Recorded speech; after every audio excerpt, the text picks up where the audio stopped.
What's up, guys? Dan with True North Motos.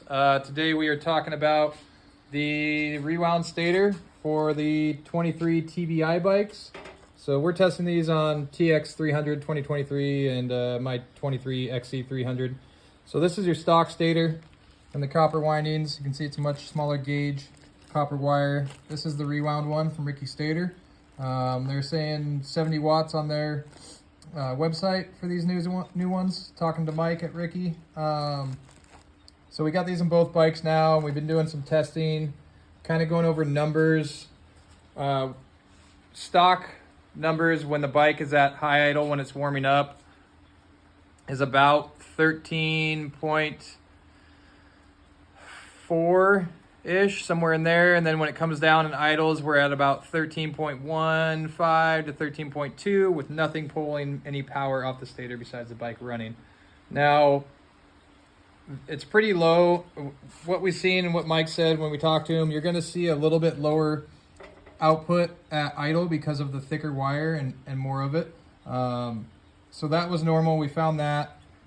Then we went through and we tested a Squadron Pro, a Cyclops Trail Boss Pro, and then also the Ruby Moto R7. And then we have a Cyclops Trail Boss that we've been running on these bikes with the stock stator. Going through and doing the testing, we've been keeping the Tusk fan on, which draws 15 watts on this bike. We were at 13.1 to 13.15 at high idle with the Cyclops Trail Boss, which is going to be right at 70 watts.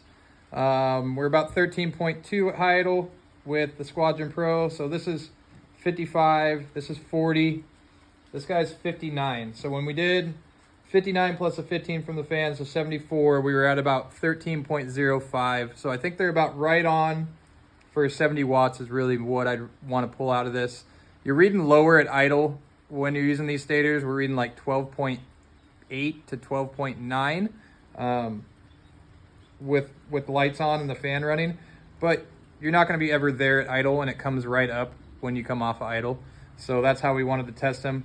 We're going to throw the Cyclops Trail Boss Pro on the bike and set the fan low to about 100 degrees and go ride this weekend and go test and see. But I think we can now reliably get 70 watts out of the new rewound stator, which is good news for everybody that wants to run a Spall fan or, you know, Cyclops Trail Boss Pro, or if you really want to run only a light and go big with the R7, you're able to pull 70 watts out of this, which is way better than 28 to 30. So thanks for checking it out, and we will come back with some more testing reports.